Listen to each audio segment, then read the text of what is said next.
பத்திரிகையாளர் டிவி சோம் அவர்கள் இணைந்திருக்கிறார். வணக்கம் திரு சோம். தொகுதி பங்கீட்டில் எந்த பிரச்சனையும் இல்லை, கோரிக்கைகளை நிறைவேற்றதான் வலியுறுத்தணும் அப்படின்ற ஒரு காரணத்தை குறிப்பிட்டு கூட்டணியிலிருந்து வெளியேறுவதா சொல்லியிருக்காரு வேல்முருகன். அவருடைய இதை எப்படி பாக்குறீங்க நீங்க? உங்களுடைய கருத்தை பதிவு பண்ணலாம். இல்ல, ரெண்டு விஷயம் தான் இருக்கும். அதாவது அவர் மினிமம் ஒரு 2 தொகுதி அப்படிங்கறத எதிர்பார்த்ததாகவும் இவங்க ஒரே தொகுதின்னு சொன்னதாகவும் ஒரு பேச்சு இருக்கு.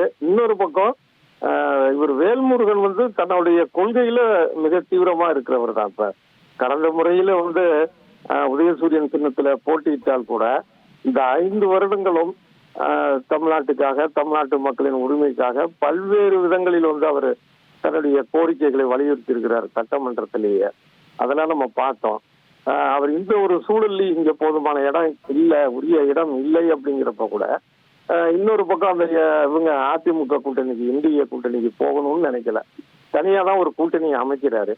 இப்ப இந்த மாதிரியான ஒரு கட்சியை, அமைப்பை திமுக தவற விடக்கூடாதுன்னு நினைக்கிறேன். ஏன்னா அவங்க என்னைக்கும் கொள்கை ரீதியாக உடன் இருக்கக்கூடியவங்க. அவங்க இன்னொரு பக்கம் பாத்தீங்கன்னா இந்து என்றால் இந்தியா, சிஏஏவை ஆதரிக்கிறோம், அயோத்தியில ராமர் கோயில் கட்டினதை ஆதரிக்கிறோம், உதயநிதிக்கு சனாதனம் பத்தி என்ன தெரியும், அவர் இப்படி எல்லாம் பேசக்கூடாது, இப்படி எல்லாம் சொன்ன பிரேமலதாவுடைய தேமுதிகவை இணைச்சிருக்கிறாங்க. அப்புறம் எப்படி கொள்கை கூட்டணி ஆகும்?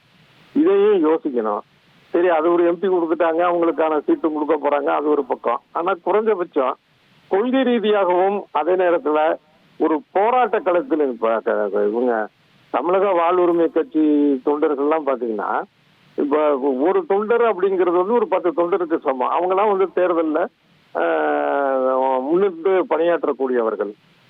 வட மாவட்டத்துல ஓரளவு அவங்களுடைய செல்வாக்கு இருக்கு.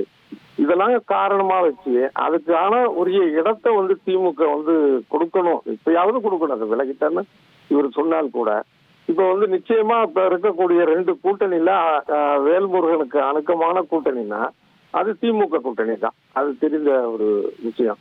அப்படிங்கிறப்ப இப்ப மறுபடி கூட அவர் அழைச்சி பேசி 2 இடங்கள் கொடுக்கறது தவறு இல்லை அப்படின்னு ஒரு அரசியலா பார்க்கும்போது, அரசியல் பார்வையாளராக எனக்கு தோணுது.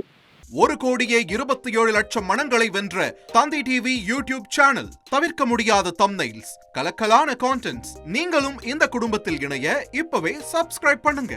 அசுரபலம் கொண்ட எங்கள் டிஜிட்டல் கரங்களில் உங்கள் விளம்பரங்களை சேர்க்க வாட்ஸ்அப் பண்ணுங்க. 8939888378. Email advttv@dttv.in.